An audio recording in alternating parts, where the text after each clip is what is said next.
Let's be honest, we've all been there. You're trying to get to Pismo Beach for a well-deserved vacation, you hang a left at Albuquerque when you clearly should have gone right, and suddenly, you're standing at a giant carrot juice dispenser that turns out to be a time machine. It's the oldest story in the book, but Bugs Bunny Lost in Time isn't just the setup for a bad day, it's the perfect excuse for a 1999 platformer to go absolutely off the rails. Back in the late 90s, every mascot under the sun was trying to figure out how to exist in 3 dimensions without looking like a collection of vibrating triangles. Most failed. They tried to be edgy, they tried to be extreme, and they usually ended up in the bargain bin within 6 months. But Bugs just leaned into the slapstick. Developed by Behaviour Interactive and published by Infogrames. This game didn't care about being the next big Mario killer. It just wanted to know if you'd find it funny to kick a caveman in the butt or glide across a pirate ship using your ears like a helicopter. It's often called baby's first Mario 64, and honestly, I'm fine with that. It's bright, it's vibrant, and it captures that specific chaotic Saturday morning energy that most licensed games completely miss. There's something genuinely nostalgic about seeing these characters rendered in chunky 32-bit polygons while still hearing those iconic sound effects that have been ingrained into our brains since our childhood. It's a trip through history, not just the game's errors, but the history of the Looney Tunes themselves. So grab your mallet and a couple of carrots, we've got some gears to find. Sorry to interrupt this entertaining demonstration, but can you tell me where I am? It seems that you are lost in time, my dear. Here, it's nowhere. Nowhere? And do you know how I could get back to, somewhere? Of course I know. You must go from one era to another and find symbols like this. They will open you new locations and will progressively lead you back to present time. All right, listen carefully, Rabbit. Get 10 of these objects to receive a clock symbol. That's it for now. Bye. Yeah, goodbye, Moyle. Welcome to the PSX Index. I'm Parasine, and this is the show where I play and document all 1,278 PS1 games released across Northern America, and this episode is Index Entry 69. Released in Northern America on July 1st, 1999, Bugs Bunny Lost in Time arrived as the 32-bit era was hitting its peak polish. While everyone else was trying to be extreme or gritty, this game was just leaning into that sheer ridiculous charm of the 1950s chase sequence. Documenting this one is a bit of a palate cleanser. We've seen a lot of licensed garbage on the journey so far, but Infogrames actually put the work in here. It's a chaotic adventure that somehow manages to pack in 5 distinct time periods, a host of iconic villains, and a moveset that actually feels like you're controlling a cartoon character instead of a stiff wooden puppet. The goal is simple: find enough clock gears and golden carrots to fuel a time machine and get out of a purple void known as nowhere. So let's see everything this timeline has to offer. From kicking Elmer Fudd in the Stone Age to dodging Marvin the Martian in the distant future, let's see if this rabbit can actually stick the landing in 3D. What's up, Doc?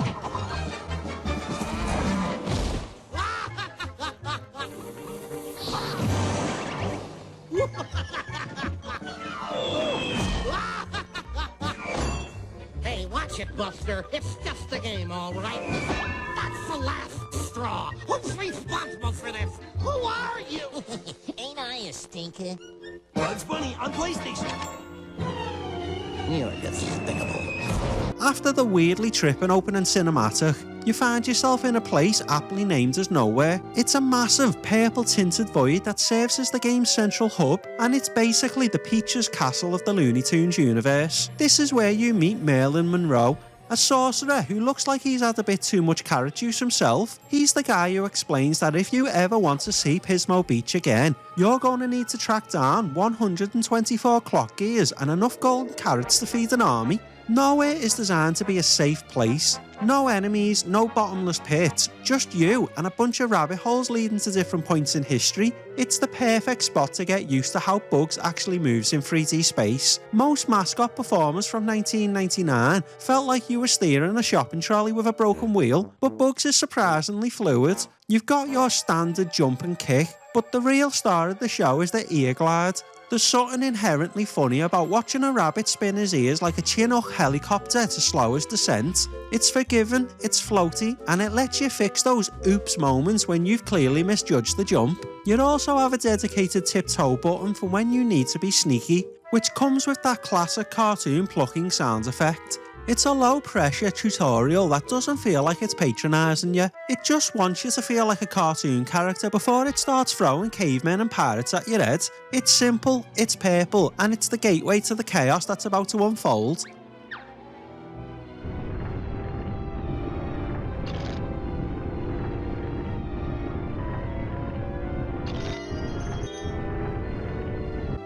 Today's hunt is Wabbit. Yeah, Wabbit, yeah. Hey! What's up, Doc? Wabbit! Yeah, Wabbit, yeah. The first real jump into the timeline lands us in the Stone Age. If you've ever watched a single episode of Looney Tunes, you know exactly what's waiting for you. This is Elmer Fudd's territory, though he's traded in as hunting cap for a leopard print loincloth and a wooden club. The levels here, like Wabbit on the Run, are exactly the kind of vibrant, prehistoric playground you'd expect. Lots of floating stone platforms, bright green grass, and lava pits that look remarkably like orange soda.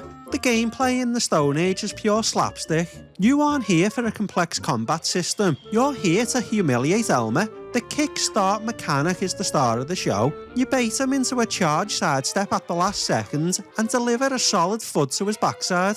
It's a simple loop, but it's satisfying in a way that only a 1950s chase sequence can be. It's baby's first Mario 64 at its most obvious. The platforms are wide, the enemies are predictable, and the game is practically begging you to experiment with your moves. What I love about these prehistoric levels is how they handle the verticality. You're climbing up rock faces and navigating floating pillars that really test your patience with the ear glide. It's also where you first encounter the Wabbit or Duck season sign swapping, which is a brilliant nod to the Chuck Jones shorts. You aren't just playing a platformer, you're engaging in a meta-narrative where changing a sign on a tree actually affects how the world treats you. It's a low-pressure start that rewards curiosity, letting you poke around for golden carrots without feeling like the game is breathing down your neck. It's charming, it's bouncy, and it sets the perfect tone for the madness to come. You have completed this level.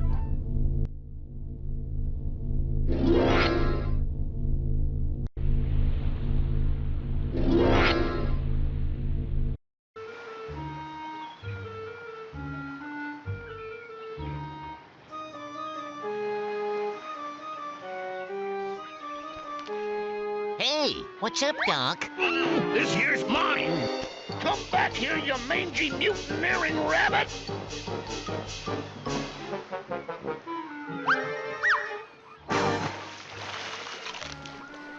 From the dry, sunny hills of the Stone Age, we take a plunge into the deep blue of Pirate Island. This is where the game decides to stop being baby's first platformer and starts testing if you actually know how to use those helicopter ears. This era is ruled by Yosemite Sam, or Seagoing Sam as he's known here, and the vibe shifts from a prehistoric playground to a series of rickety docks, shifting sands, and shark-infested waters. The first thing you'll notice about Pirate Island is that Bugs is apparently allergic to swimming. In true cartoon fashion, if you fall into the drink, you've got about 3 seconds of panic splashing before you're sent back to the last checkpoint. This adds a genuine layer of tension to levels like Hey What's Up Doc, where you're hopping between floating crates and bob weaving in the tide. It's the first real spike in the difficulty, and if your depth perception isn't on point, you're going to be seeing a lot of that try again screen. What's interesting here is how the level design starts to get more vertical. You aren't just running to the right, you're scaling ship masts and navigating crow's nests to find those elusive clock gears. It really forces you to master the ear glide to bridge gaps that look just a bit too wide for a standard jump.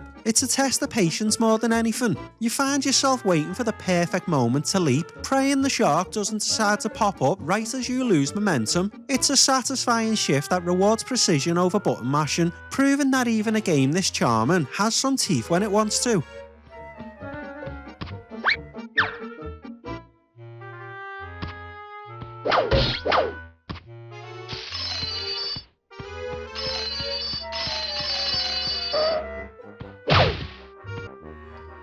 let's get out of here, Muggsy. Okay, boss.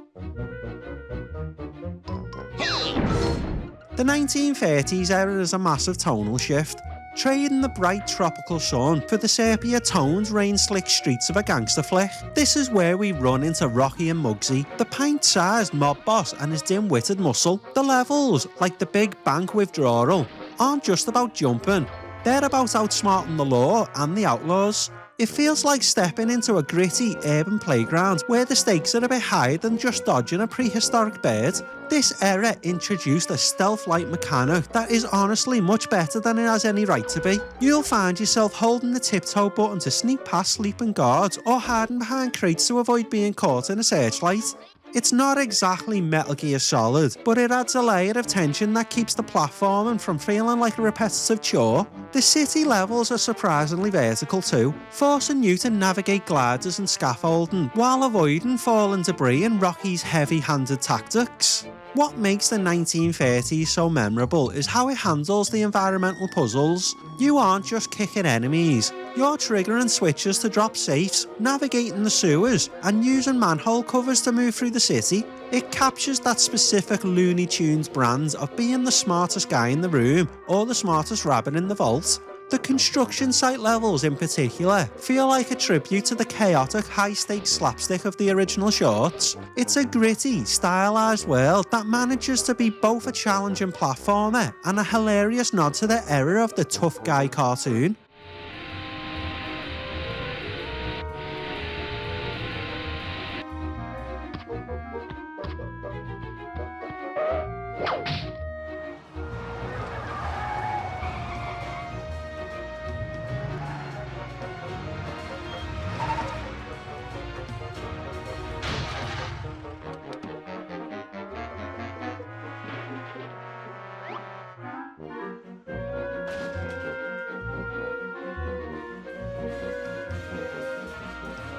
This is the point where Lost in Time stops being a linear romp and starts acting like a Metroidvania in a rabbit suit. You'll be midway through a level in Pirate Island or the 1930s and you'll see a clock gear mocking you at the high ledge or trapped behind a weird magical barrier. You'll try every jump, every kick and every trick in the book only to realise it's literally impossible to get. There's no pop-up tutorial telling you why. The game just expects you to figure out that you're missing a piece of the puzzle. It's a bold move for a 1999 licensed game. It forces this specific human feeling of curiosity mixed with a tiny bit of "are you kidding me?" You have to accept that you aren't equipped for every fight yet. You're forced to leave those levels unfinished and move on to the medieval period, not because you're done, but because you need to find the literal magic words to progress. It doesn't handhold you through a straight line. Instead, it treats the entire timeline like one big, interconnected playground where the solution to a problem in the Stone Age might be hidden hundreds of years in the future. The backtracking is what gives this game its actual depth. It transforms the Collectathon from a mindless chore into a mental checklist. You find yourself mapping out the levels in your head, noting down where those teased rewards are for later. It rewards the players who pay attention and punishes the ones trying to push to the credits. That aha moment when you finally return with the right ability to claim a gear that felt impossible 2 hours ago is one of the most satisfying loops on the PS1. You aren't just clearing stages, you're unravelling a mystery across time.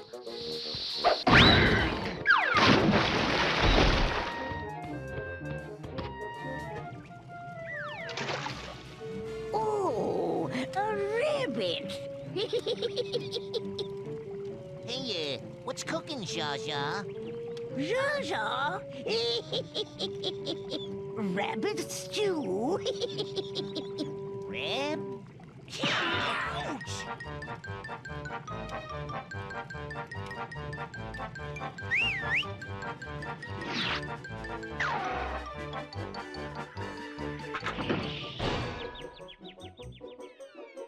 The medieval era is where the game finally hands you the keys to the kingdom. If the previous levels felt like you were hitting a wall, this is where you learn how to knock it down. This era is a direct tribute to those legendary Robin Hood Daffy shorts, and it's easily some of the funniest content in the game. You're navigating stone castles and murky dungeons while being relentlessly haunted by Daffy Duck in his Robin Ho-Ho persona. His frantic, feathered energy adds a layer of chaos that makes the castle ground feel alive, even when you're just dodging heavy iron portcullises.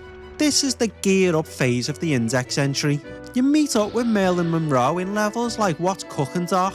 You finally learn your magic abilities. These aren't just flashy effects, they are literal magic words that completely change how you move. You'll pick up the super jump to reach those mocking high ledges, a musical ability to charm objects into moving, and a mid-air hover that turns your standard glide into something much more substantial. Suddenly, that baby's first Mario simplicity is gone. You aren't just a rabbit with a kick and a jump anymore. You're a time-travelling wizard's apprentice. The medieval levels are designed to put these new toys to the test immediately, forcing you to chain a super jump into a hover just to clear a massive gap. It transforms the era into the mechanical key for the rest of the game. That feeling of empowerment, or finally having the tools to go back and settle a score of those unreachable gears in the Stone Age, is the heart of the experience. It makes the backtracking feel like a victory lap instead of a chore. Where the heck am I? Hey, excuse me, pardon me. Oh my, what a wonderful Earthling specimen to test my new space modulator experience. From the stone castles of the past, we take a massive neon-soaked leap into the future with the Dimension of X. This is the final and arguably the most visually striking era in the game. It's a futuristic playground ruled by Marvin the Martian and his army of instant Martians. The levels here, like the Planet X-File, are a masterclass in late 90s sci-fi design, filled with glowing platforms, gravity-defying jumps, and laser grid obstacles that require a level of precision that we haven't seen in previous eras. The Dimension of X is the ultimate test of everything you've learnt up to this point. The platforming becomes much more vertical, and the timing required for your moves, especially the ear glide and the super jump, reaches a peak. You're navigating moving conveyor belts, avoiding Marvin's disintegrator rays, and timing your jumps between disappearing platforms. It's a high-energy finale that feels earned. By the time you're dodging Martians in a futuristic laboratory, the baby's first Mario label completely falls away. You're playing a tight, demanding platformer that requires genuine skill to conquer. What makes this era so memorable is how it uses Marvin the Martian as a constant hovering threat. He's not just a boss at the end of a corridor, he's an environmental hazard that keeps you moving. The level design here leans heavily into the future shock aesthetic, with grainy shifting puzzles and teleportation pads that force you to think three-dimensionally. It's a vibrant, chaotic end to your trip through history that leaves you with a real sense of accomplishment once that final gear is in your pocket. It's the perfect climax for a game that managed to be both a breezy cartoon romp and a legitimate challenge for the seasoned platforming fan.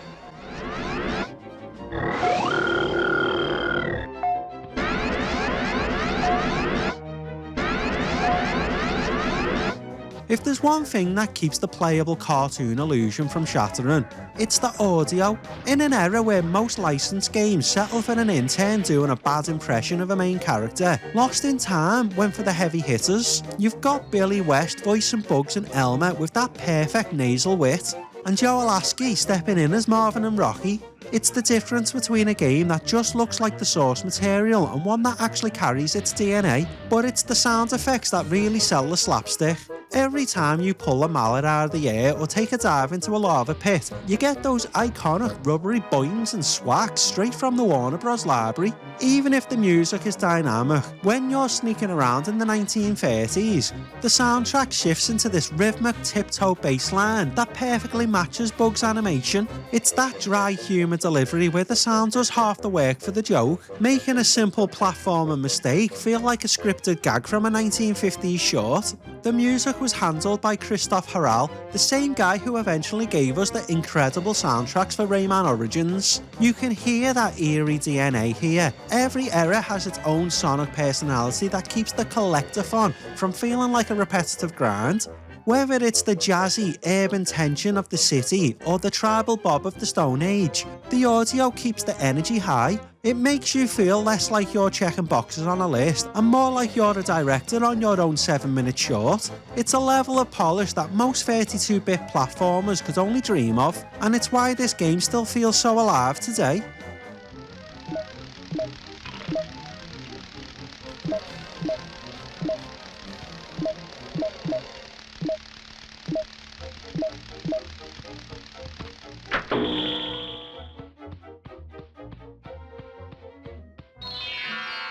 Great! Looking back at 1999, the PlayStation was absolutely drowning in mascots trying to find their footing in 3D. Most of them didn't make it. They either felt like clunky clones of better games, or they tried too hard to be extreme to fit that weird late 90s tude. Bugs managed to skip that awkward phase entirely. Lost in Time stands out because it didn't try to reinvent the wheel. It just tried to be a Looney Tunes cartoon you could control. It stays true to the source material, and in doing so, it created something that feels just as playable today as it did 27 years ago. It's a hidden gem in the sense that it's a licensed title that actually respects your intelligence. It doesn't treat the baby's first platformer label as an excuse to be shallow. It treats it as an innovation to inhabit a world that is genuinely funny and mechanically sound. Whether you're navigating the vertical construction sites of the 30s or the gravity shifting labs of Planet X, the game never loses its identity. It treats that feeling of being the smartest person in the room while everything around you is falling apart. That's the core of Bugs Bunny, and the developers nailed it.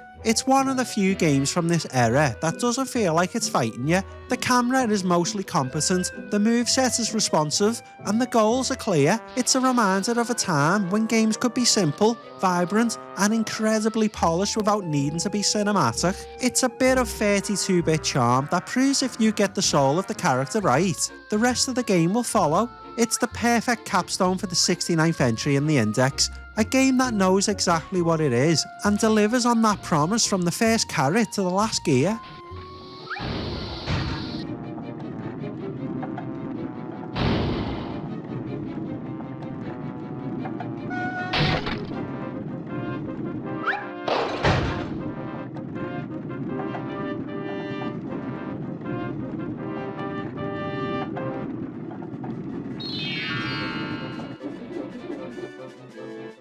With the final clock gear in hand and Marvin the Martian thwarted, Bugs finally finds his way back to the present, and we find ourselves one step closer to the end of this massive undertaking. Bugs Bunny Lost in Time is a rare breed of a licensed game, one that understands that the magic isn't just the logo on the box, but in the way the world reacts to the character inside it. It's witty, it's surprisingly deep, and it's a nostalgic trip that actually holds up under a modern lens. It's the perfect high note to end on for the 69th entry in the index. 69 games down, 1,209 games to go. Next time on the PSX index, we're trading the rabbit holes of Warner Bros. For the mouse ears of the Magic Kingdom. Back at index entries 36 to 38. We looked at the first wave of Disney titles, but it's time to pick up where we left off. We're moving into the 1999 era, a period that many consider the golden era for Disney on the PlayStation. Get ready for the Disney Bundle Part 2.